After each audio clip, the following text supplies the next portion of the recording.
Happy Valentine's Day. uh, I gotta go.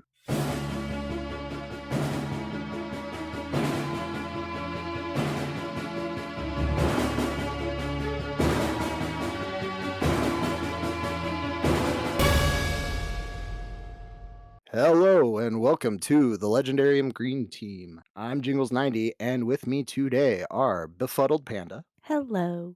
Little Red Book, Hi. and Mr. Anderson. Hello. And today, folks, we are going to get a little spicy.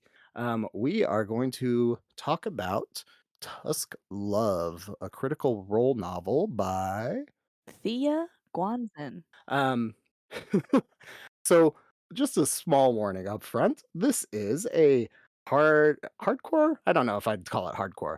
This is a romantasy novel that is pretty notoriously known in the interwebs for its smuttiness. Yeah. So yeah, just fair warning. We're probably going to be talking about some adult content, but it's all in good fun. And yeah, we'll try to keep it as PG-13 as we can. I'll be good. I promise. So, before we get into talking about the book too much, I just want to talk about briefly for the uninitiated what Critical Role is and what Tusk Love is. Because I think if you don't know, this could be kind of a weird thing for us to be covering. But Critical Role is a D&D podcast and live stream, all those good things that has become very popular in the last 10 years that has had 3 full campaigns and a 4th campaign is ongoing, where the cast spends most of their time in the world of Exandria. And Tusk Love was a book that showed up in campaign 2 and then kind of carried through as a ongoing gag into campaign 3. And it in the gag was that it's like very, very smutty and very, very popular because of that. And it's the story of a half orc and a human woman who meet each other and fall in love and do really nasty things to each other. And it's Oh, no, it's what all pretty vanilla. yeah. what's What's kind of fun about it too is like throughout the campaigns, this romance kind of mirrors 2 of the player characters, Travis Willingham and Laura Bailey, their characters, Ford and Jester. Jester. Yeah. And so like usually when it came up, it would be like, Laura accidentally calling Ford Oscar because she was in love with him and had not admitted as much at that point. So it was a good fun. Eventually, they decided that they were actually just going to turn it into a novel, and that's what we have here today. So, Ta-da! with all of that, how did you all feel about the book? Non spoilers right now. Red, I know you got stuff to say. So much stuff. The first thing I'm gonna say is that the tone of the book. First of all, I did not know that it was actually a running gag in a campaign, so that makes a lot of sense because the book doesn't. Its use of vocabulary is interesting. They use the word avariceness, which is a word I never heard. I totally understood what it meant. I feel like it's kind of made up. It's probably a real word, but it feels made up. But there's lots of places where it's just going along kind of normal. And then all of a sudden, some weird word that's old fashioned and archaic will pop out, and it makes no sense. And it threw me out of the novel every single time. There's this weird thing where there's a euphemism that they use for a lady of the night, shall we say. And the crude version was not what I would consider a crude version because in modern day times it's not. That was very distracting. There's no plot. There's a MacGuffin that is so MacGuffin-y that it MacGuffins all over the plot. It, the I might have had a slightly different reaction if I understood where it came from, but that's just my feeling about it. It's that the plot is very, very thin and it's a way to deliver the smutty parts of the book, as opposed to the plot being the plot and having smut in it. Does that make sense? Oh yeah, I totally get you. Okay. I actually I would have the same I had the same idea of it. I was like, wow, we're really just trying to get from one moment to another. Which is kinda weird because the first, like, 100 pages of this book are not particularly spicy. They're actually very much, just getting to know the characters and everything. But then once we do get to the spicy stuff, it really is just like, "Okay, this happened, a little bit of something else, this happened, a little something else." I don't really see that as a problem, but again, I am coming from that idea of understanding what this was supposed to be, so I kind of was expecting more of those moments to just kinda pop in. So I wasn't as maybe caught off guard or, thinking too critically about it as it was happening. But yeah, I I totally get I you. just I just wanna say in my defense, this is not the first smutty book I've read. I've read many, Yeah. and I've had better reactions to them than I have had to this book. It's Sure. not the smut that bothers me. I just wanna put it out there. That's not why I got turned off. Oh, yeah, I definitely don't think you're, uh, that you sound like you are. I feel like for me, this actually I've only read a handful of romance novels like this, so I think I would say it's pretty explicit, but I'm also just not familiar with necessarily what's supposed to be going on in these books all the time. Panda seems to have a different feeling, though. Panda, how are you? I think Mr. Anderson should go next. Oh, okay. Me? Go for it, Yeah. Mr. Anderson. I thought it was all in good fun. Like, yeah, I don't know. I didn't. Oh, I wasn't expecting to follow up like hatred of it, so I wasn't. But no, I felt like it was just this like the idea in the rose is this fun little smut book that the characters enjoyed reading to each other, to creatures, to whatever. I felt like they kind of conveyed that in the book. Like, yes, the plot is pretty thin, but that felt like a very that felt like an adventure to me, like two people meet, there's random stuff going on. It felt like that was all kind of in theme with what they were doing here. Yeah, overall I thought I had fun with it. Breezing over the smutty parts because they were just very inappropriate, but For the record. For the record, just so we all understand where all of us are. Some of us are very prudish. The men, especially, apparently. I think you're just prudish around us. I don't think it has anything to be actual prudes. I'm just thinking of the listening several and what they think of me. So next time we do a Hugo draft, I want to make sure I'm on their side. So There you go. Okay, maybe I've had the most positive experience reading this book, and I think I mean, this book doesn't pretend to be anything that it's not. It is primarily a romance novel, and it's a fantasy. It's like it's set in a fantasy world. It's got fantasy elements, it's got magic, it's got fantastical characters, creatures, and I was actually thinking that the plot itself was fine. It was entertaining. It's got a road trip element. It's got danger. It's got mystery. I mean, some of the mystery elements were not particularly like that hard to crack, but there was still a little bit of a twist at the end. And it's not like going really deep into political intrigue or like, social commentary as much. It's just a fun plot that allows the characters to show up and you can see character development throughout the book. And I would say like because we got a question on Discord asking like what is the spice level of this book? And I would say it's probably like a 7 or 8, out of 10. It's definitely like, yes, a bit more graphic and, there's, several intimate scenes, but it's also not gratuitous and it's not like full on erotica, for example. I Jingles, guess what did you think? I guess I just don't necessarily know what breaches the full-on erotica level, but that's okay. I mean, I think I mostly agree. I will say from a perspective of a person who does listen and watch Critical Role quite a bit, it was fun, like, seeing all the different name drops and world things that are kind of in this, and it does feel very much of that world. Like, I do have a good idea of, what's going on with Tiende and some of the other like, the MacGuffin, I understand where that comes from, like, a deity perspective for this world and things like that.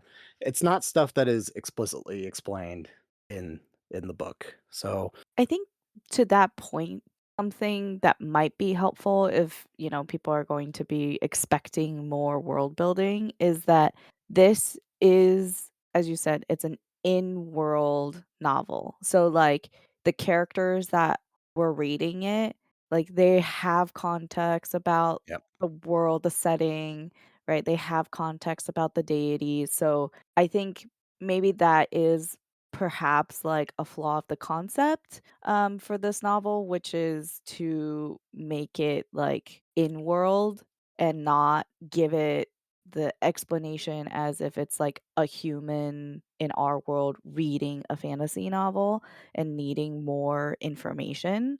But for myself, like I haven't watched a ton of the Exandria stuff, and the parts that like not knowing the deity exactly and what they represent and like how they work, it didn't really bother me because to me that wasn't the point of the book. The point was yeah, the character Guinevere and how she evolves, right? How she finds herself and takes her power into her own control.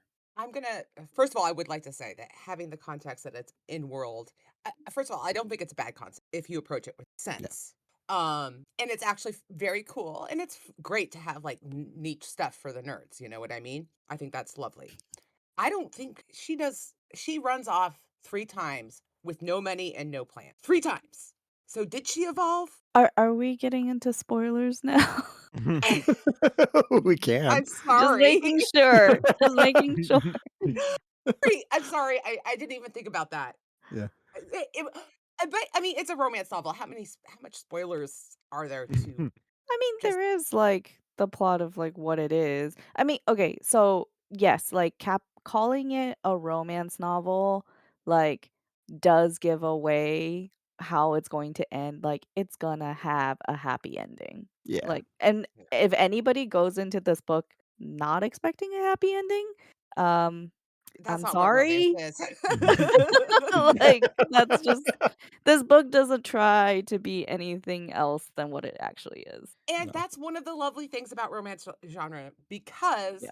you know what? I love my happy endings. And there are books that I really like that I'm like, man, it had a happy ending, but it really shouldn't have been a happy ending. Sure. And there are not romance novels. I pick up a romance novel, I know I am going to get the yummy feelings of people in love and living happily ever after. I mean, forget about all the other stuff. It doesn't matter.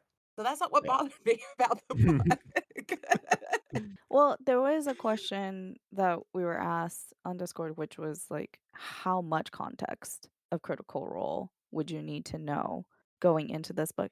Personally, I don't think you actually need to. Like, if you understand this is a fantasy and it's primarily a romance and that's what you like, you really don't need to know all that much else.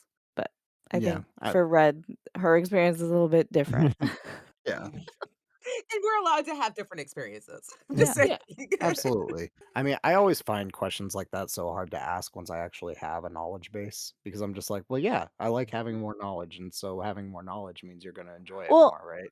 I would But say, like, if you first of all, you do not need to know anything about no. D&D to read this book and, like, Oh, be no. able to enjoy Absolutely it. not. Like, there's, like, no D&D specific mechanics or, like, anything. Orcs exist outside of the D&D world, right? Fire magic exists outside of the D&D world. Now, do you need to have some context of Critical Role specifically? I think understanding the origin of the book and understanding particularly like Laura Bailey's humor Yeah. is helpful. She has a very, very dirty mind. Yes, she does. But I mean, there I are don't some genuinely funny parts of the book. Like Oh, yeah. yeah, the and like it's goblin song primarily cracked me up.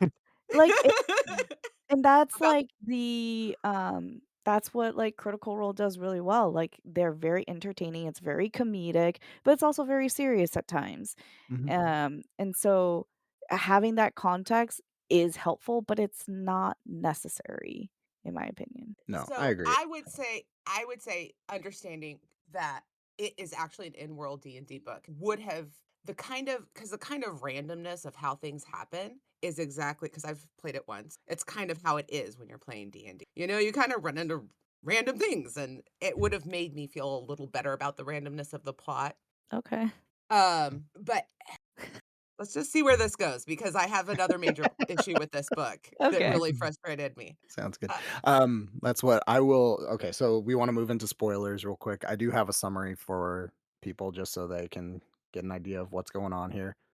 With Um, all the dirty stuff included. yeah, we skip past a He's lot of gonna that. actually read a portion of one of the sex Yeah, scenes for us. but talk about the euphemisms are amazing.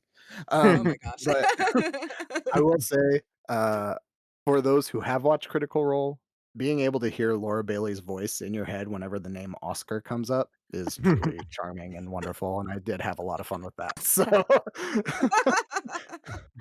So, all right, Tusk Love. The daughter of an Exandrium, Guinevere is betrothed to Lord Wensleydale in Nicodranus. On the way to her parents and her soon-to-be husband, her caravan is attacked by bandits. Using the fire spirit Tiende, who uses Guinevere as a host, she burns the caravan, the bandits, and the forest around her. Enter the half-orc Oscar. On a pilgrimage to his recently deceased mother's home village of Borofkra? Oscar Sure. is in his camp. I think that's right. Oscar in his camp when it gets hit by the wildfire set by Guinevere and Tiende. He rescues Guinevere and her dowry from the lead bandit and, realizing that Guinevere needs assistance, takes her to his home in Druvenlode. After an awkward couple nights and experiencing Guinevere's very obviously sheltered lifestyle, Oscar decides to escort her down the Amber Road to Nicodranus. Along the way, it becomes obvious that Tiende isn't the only wildfire burning inside Guinevere. You know what I'm saying? The spice Well level done, hits sir. Carolina Reaper as Guinevere and Oscar travel the road, find themselves bathing together, being hunted by a group of mercenaries called the Spider's Web, and, finding other times to test that spicy spice. As they reach Nicodranus, it becomes more and more clear to Oscar that he will not be able to be with Guinevere because of class and obligation. Guinevere realizes that she doesn't want to be a wife of a rich lord, and instead wants to travel the world, preferably with Oscar.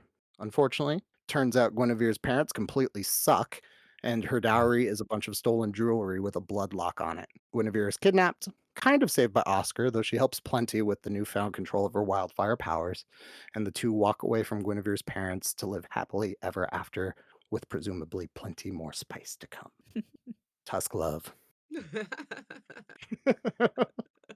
So, yeah. Right. Red, get into those spoilers. What just irked you about this book?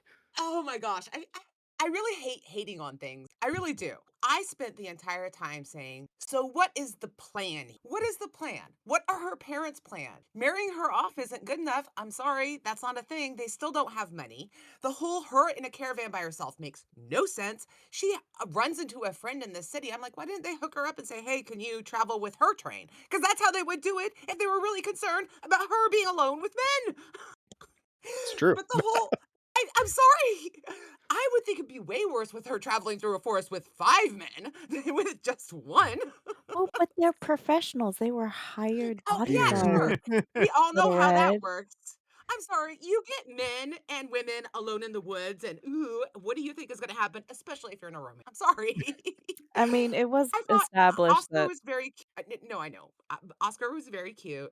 She was very cute, but kind of dumb. Sorry to say, she's not the brightest. And it has nothing to do with her being naive. She's not a very smart character, but she was sweet and loving. But her parents' plan makes no sense. They're still out of money, and now they don't have the dowry. They just have her married. And they are one thing that the book gets right that I actually really enjoyed. They will always be seen as upstarts in the higher society. That is absolutely true. That yeah. was right on. Good job. Yeah. Still no plan to make more money. Still none. No. Well, they were And trying to rest on those laurels, right? The I wedding was going to get them there. sure, that's still not gonna do it. That's not that's not how these Well, I things think the work. I plan just think was she would Moving get with the married. son-in-law. Yeah, she would get Yeah. married to the wealthy people, and then they would be taken care of as the in-laws. That was the plan. and maybe get contacts, but they still don't have any. It just the whole and like I said, she literally decides to run off 3 times without a plan, without money, with nothing. She just takes off. And it's just like, no, She never once decides, I'm going to write a letter to my parents and say, hey, I was attacked by bandits running late. Come on, send a letter. And the ball just happens to be ready.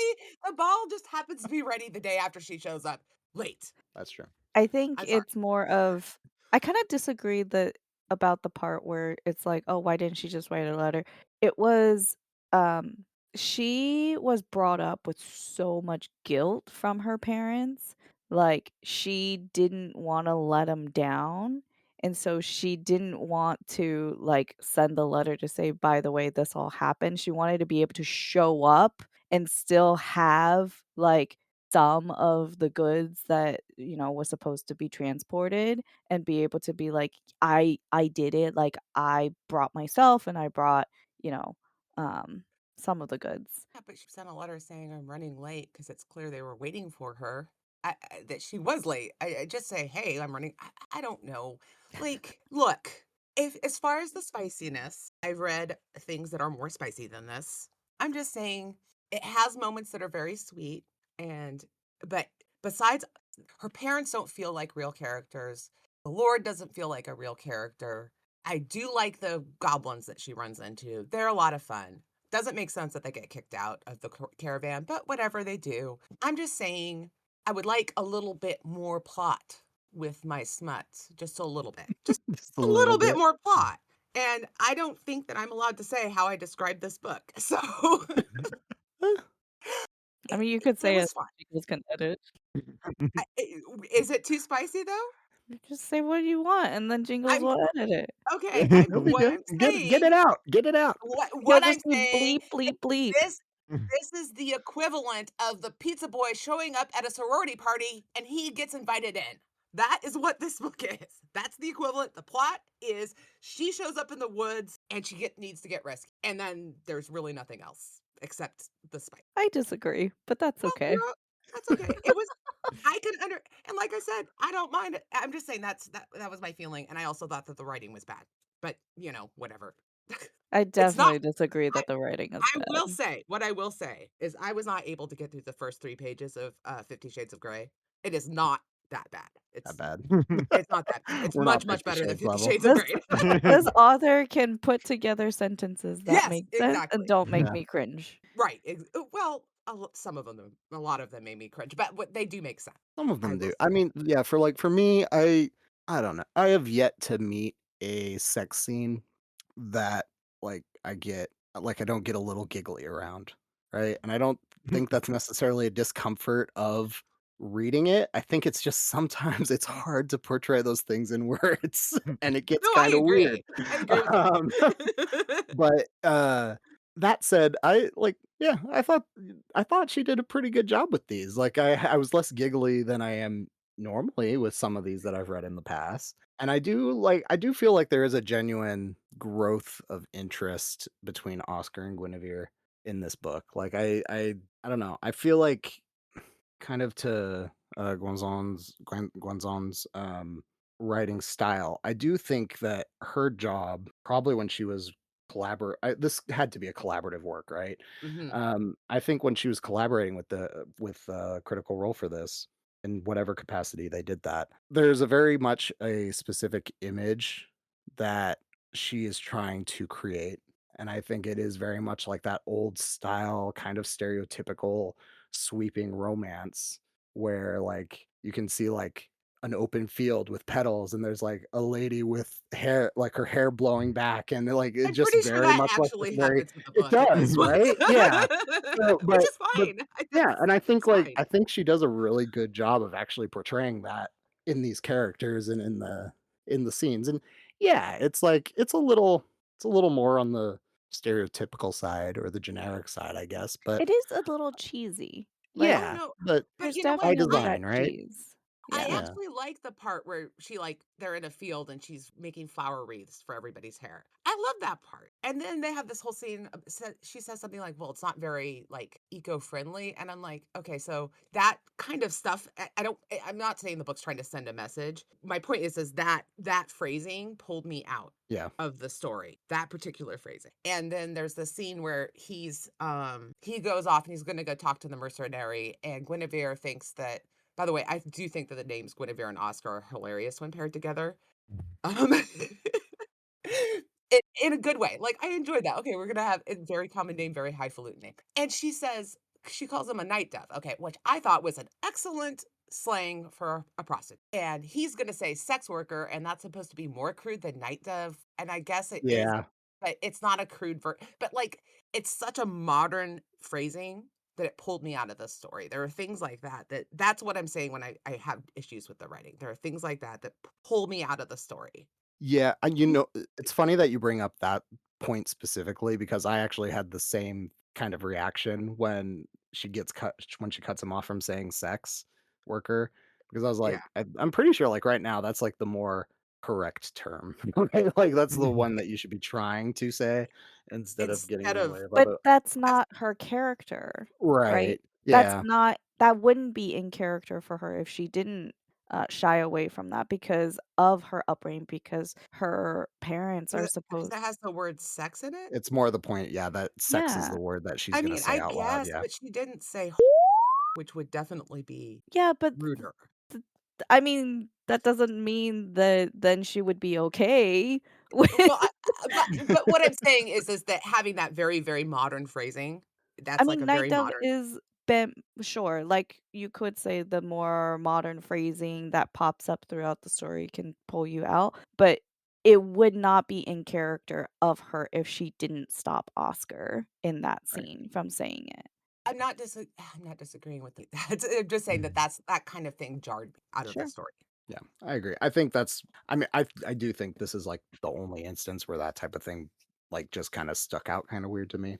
But I think it's because it maybe just floated a little too closely to like more And I contemporary. guess that's kind of interesting point because, um, like, why? Why do we think that that's more modern as Yeah. opposed to like it isn't that modern? Like, I'm just saying that it's kind of our own I'm pretty sure that that's a phrasing it's a euphemism that's pretty recent.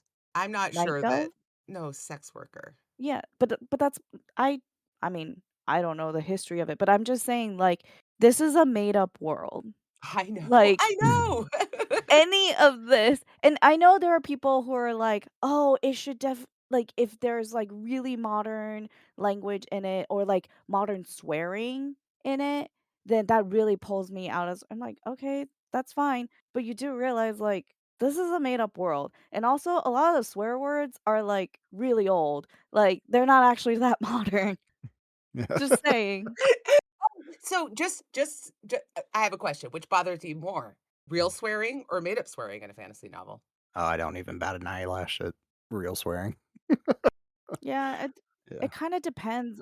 It depends, like, if the made up swearing feels really forced or, like, really silly, then that pulls me out, but if it's, like, it feels, natural to how the characters would speak and, like, the societal norms, etcetera, like, okay, that's fine. Okay, I was just Yeah, go curious. with the made up stuff. It's always funnier. Real swearing is boring. You hear it all the time Yeah. now. It's all over the place. Give me a frag or a smeg or something, and I'm happy. Yeah, it that there are times where it's, like, the real swearing, if it's, like, so abrupt, like, the character it doesn't seem like in character, that also is jarring, Hmm. so but anyway, a lot of this is, like, personal preference, right? Well, yeah. I just felt that particular phrase, it happened like 3 times in the novel where I was completely pulled out of the story. It's like, "Wait, what? No, please don't do that."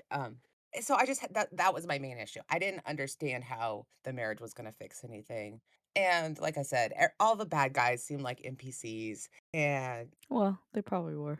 I Yeah. know. All of them And are. and hearing that they probably pulled them all out of their campaign, so that's fine, I Actually, guess. I don't think so, because they never really, like, talked too much about anything other than the romance Yeah. parts. In the campaigns, so all of that is, I think, pretty new. Okay. Well, fine. I mean, I'm sorry. I'm sorry I'm being such a No, you don't have to No, goofy you're apologize. mess. good. This is honestly, Red, I kinda wanted someone to have this reaction because If you didn't hate I it, we'd do all be here saying, "Oh, it was kinda fun," and then yeah, I Bye. And I do appreciate that you took on choosing to come on and to read this book without any sort of guidance as to what it Context. actually was. Yeah. 'Cause I was And like, "Yeah, it's gonna be an again, experiment. Here we go." I I want to reiterate, I've actually read straight up erotica that I've enjoyed more than as far as Yeah. plot. That's just what I'm saying. And maybe I just read too many, like, actual, like, 18th century literature that's what's bothering me. It seems to be very weird, like, whether or not she is supposed to be a virgin, because he's surprised she's a virgin, and yet she's not supposed to be alone with men, so I'm confused about that. There were just things like that that kind of just bugged Yeah. me, and I know that that sounds weird, and, like I said, I didn't understand the social mores of the world we're living in at all. Yeah. I mean, I think some of them you can kind of assume certain things, like, they're not totally alien to, like, the way that some of the, What I'm saying what is is no, I agree with you. They aren't totally alien. I'm just trying to figure out which one is which and how to put them together. That was my issue. They didn't seem to fit. sure. Oh, they Yeah. fit. Like I mean, they did. man, Like a glove, I think it said. like a glove is what it said. Yeah. Oh Oh my my gosh. gosh. She's, like, talking about kissing him, and she's like, "I don't know if he'll cut me with his tusks." And I was like, Well, he's not "Okay." And just an Yeah. orc. obviously, it's a thought you would have, I get it. It was Yeah. just very funny. Just as Jingles was saying, sometimes things like that just make you a little giggly. I think what might be a little more helpful for people who like well, I guess we're in the spoiler part, so you probably already read it if you're listening, but there is a voice in the Mhm. writing. Like it's not like super flowery and like purpley prose and but it's also not like super crude and like, simple prose. There is like a um tone of what's the word I'm looking for? Like, having fun. It's Yeah. It's it's tongue in not cheek. serious. Some of it is tongue in cheek, but it's just like it's as if like I mean, now I'm just like picturing like Matt Mercer like telling a story. Like Mhm. it feels like you are being told a story, and I do think that audiobook wise this might work pretty well because it's storytelling for like it's more It's in the tone of like vampire. oral storytelling. Yeah. By the way, I listened to the audiobook. Oh, did you? Mhm. How was it? Uh-huh. Not as I Fine. guess. It was fine, as far as so they have a voice for Guinevere and a voice for Oscar, which I like, and yeah, it doesn't fix the problems I have, but yeah, it was as far as audiobooks, it was good. It was well read. Also, we didn't mention that this is a dual POV. Like, we get Guinevere's Yes. point of view Yeah. and we get Oscar's point of view, which I really appreciated because oftentimes in books like this, it's primarily like the female point of view. Yeah. Um, and I felt like the inclusion of Oscar's point of view was just nice. Like, you get to see his thinking process of like how he's going to approach these situations and you know it shows him as being really thoughtful at times and also like his own little traumas that he has and processing that and like how Guinevere helped him to process so it wasn't just like you know take from Guinevere, it was a bit more reciprocal. I Another thing I really appreciate about this is miscommunication was not a major trope for this, and because you get the dual POV, like, you get a bit more context of, like, what's happening, right, in each character's mind, when in, like, if you just got a single POV, it would just be, like, miscommunication trope more. Yeah. Yeah. I think to that point, I do think like I really enjoyed, especially at the end of the book where we see Oscar and Guinevere kind of trying to make themselves separate from each other because of whatever social standing they find themselves caught up in. Being able to, yeah, jump from Guinevere's point of view where she's actively wanting to leave and is trying to express that to Oscar and actually being very clear about what she wants and Oscar refusing it, and then we jump to his POV, and you realize, yeah, it's not a miscommunication issue. This is him analyzing the situation and realizing that like this is not going to work for them truly. Like it will, because again, like we're talking about, it's a romance, but But he was afraid that she would Well, resent him. yeah, and yeah, that's Yeah. a legitimate fear. I yeah, think that where he's coming from is legit. Like he's saying, "Oh, you're slumming, sweetheart. That's all you're doing." And yeah. it's Like and there is a good chance in 5 years I am not going to be novel to you anymore, and this is going to be a problem. Like yeah. Yeah. I you're not mean, going to they've enjoy this. only known each other for, like a few days, and it's a very like you're swept up in the moment.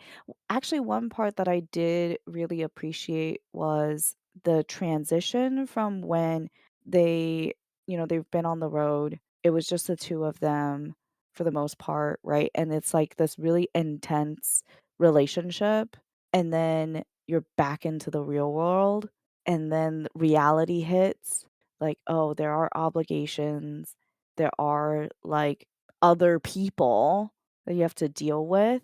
That part I thought was really well done. I mean, like, I've gone through that myself where it's like not necessarily relationship wise, but like, you go on vacation, right? And it's like so different and it feels so nice. And like, you feel like, oh, I have so much agency. And then you go back to work.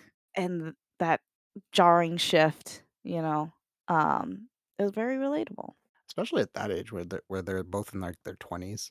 Yeah, And early 20s. yeah, and so Guinevere is young enough to not have necessarily had any sort of responsibility and not realize that she needs to have some responsibility. And Oscar is just old enough to have been alone because of poverty and everything, um, and realize just how much of a burden responsibility is, right? Mhm. And so they get to play off of each other in that way, which is Adulthood, man. yeah, it's rough. Do But you remember when you were a kid and you thought you could do whatever you want when you were an adult? Yeah, oh yeah, I know. absolutely. That is like but that's the thing, is like you Yeah. could tell a kid, like, it's not what you think, it's not what you think, but because they don't have the experience, they don't really understand, like, what else could it be, right? They just see like, a lot of times parents also hide, like, the troubles from the kids because they're children, right? Yeah, But then there are also kids who aren't that lucky because their parents, like, either they don't have both or, the parents, like, can't take care of them, and so the kids have to grow up more quickly, and deal with that too, so, yeah. and I think, by the end of the book, I'm really appreciative of the idea that Oscar can be a little bit more vulnerable and Guinevere can be a little bit more independent. Like they both evolve in the in the correct ways that they need to.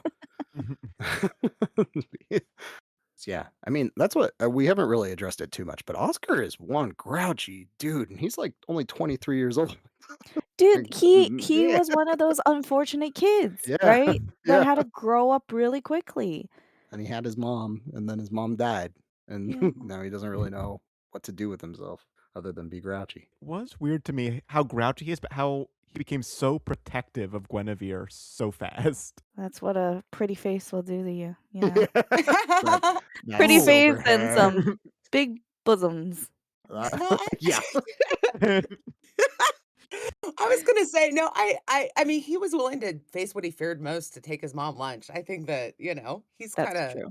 he's got a responsibility and he had a job. He was a blacksmith's apprentice. It would have been Yeah. cool to see him do some smithy stuff. Yeah, Maybe we there'll be didn't a really get sequel. time for that, right? I No. Yeah. I honestly thought at some point he lost his swords, and I thought maybe we were gonna see him, like, forge a sword or something, but yeah. God, the joke I just wanted to say, and I will Oh, refrain. jeez. She anyway, never mind. Sorry, Mr. you were gonna say something? Yeah. Was that? Oh, now it feels weird to transition away from that. Well, you have to temper the sword by plunging it into the barrel. Just Mhm. Keep Ah. going. Mr. Anderson, what did you wanna say? saying. I think this book was edited down quite a bit at some point. Oh, you Um, think so? and I think they took some of the smutty parts and kept them in. Particularly some of the early ones felt a little out of place to me. So I'm wondering if at one point this was a longer novel and they kind of shrunk it down a bit, and maybe some of that Interesting. blacksmithing stuff would have happened then. What have happened there? Yeah. Well, it is a really short book. I think my hardcover was only like 230 pages. Yeah, I'm it's like, less than 300. yeah. Did you want to see more of it though? More of this world? I mean, I do see more of this world pretty often, so Fair enough. I'm good. But yeah, There's hours upon hours upon hours of this world. yeah, there's a lot of this world. Well, there you go. This story, I agree. This was enough of this story. Like I enjoyed it. It was fun, but at the end, I was like, I got it. We We can move got on. there. We made it. Yeah. I just want to say that it's hilarious that in world, the author for this book is Matilda Masuria, That's right. So funny. which, Such a good joke. if you don't know, the GM for the campaign, his name is Matt Mercer. So it's a play on his name. Nice. Okay. Well, I think we kind of okay. On a scale of 1 to 10 sandworms, this is from here in Fan. How spicy is this? I said 7 or 8. Yeah, you said 7 or 8. I'll put it at an 8. I do not have enough context to judge it. I would give it a 6 or a 7. All right. From Kiptan. I hope you all put a lot of thought into this one. What So much thought. what fantasy species is the sexiest to you? I mean, elf is an easy one, Yeah. but I think I'd go with a tiefling. I think that's the A what? an infernal or it's a demon. Let's just Okay. let's just be really it's a human demon hybrid. Okay. There was a module, I think, to D&D Second Edition that has an attractiveness score to every species in the game at that time. Nice. What? Oh my I god. think shark was like at a 10 or like the max or something like that. Shark? It was pretty weird. Oh my god. oh, there's a Sharks are whole not sexy. I don't think so, but there's whoever a wrote this book whole was. book. Yeah. We will not look it up. We will not look it up. No. I'm kind of a vampire person. Okay. Okay. I was thinking about that. I ended up disqualifying vampire just because I was like, any species could be a vampire. I don't know. I'm just just too the pedantic. not I know. sparkly Yeah. basic vampire. Yeah. I think like druid is pretty safe. Like Yeah, but those are just people. Baldur's Gate well, would like to have a word about Yeah. 16 druids. Okay, fine. owl bear. No, I'm just kidding. Yeah. Owl bear. I'm kidding. I Less. would be ripped to shreds. Oh my god. Oh, see, now my mind's going very dirty because, like, All right, next question. Anyway. Anderson. All right, we already answered Dee's question about how tied to Critical Role it is. These are all kinds of variations on the same thing. I think we've put them pretty well. It is not just a straight ooh, a romancer. dragonborn. Ooh, nice. I Good don't know call. how that would work though. Go I play mean, Baldur's there's- Gate. Having not familiar with all these games, there are very many romance novels that involve dragon to humans.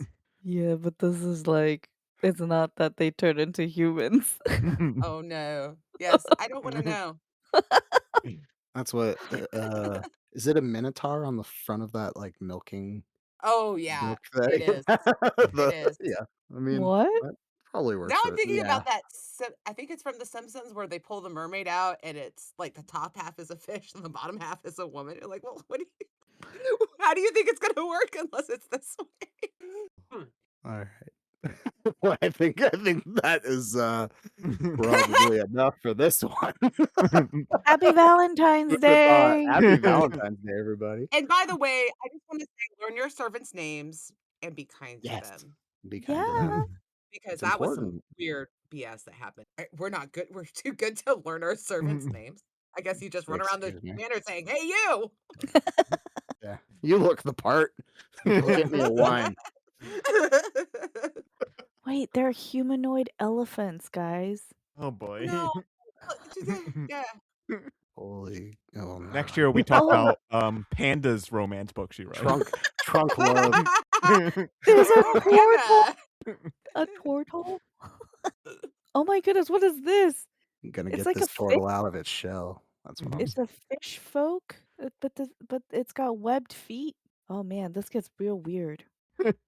I can't believe you're I'm just looking at the different like species there are. There's a lot of them. There's a lot There. out there. Oh, oh, never mind. We can end this episode now. Okay. Anyway, this has been How do we transition from that? Thanks for listening, everybody. I hope that last 5 minutes was as interesting for you as it was for me, and how uncomfortable. Um, but this has been the Legendarium Green Team's coverage of Tusk Love. Please join us on the Discord, where we have all kinds of conversations, actually very frequently about romantasy. So you should definitely get in there. We don't talk about them a lot on the show, but we do talk about them in the Discord, and we all have a lot of fun. Also, you can look for us on YouTube, where you will find episodes. Like, comment, subscribe, and all that good stuff. For Befuddled Panda, Little Red Book, and Mr. Anderson, I'm Jingles90. Until next time, see you later. Bye. Bye.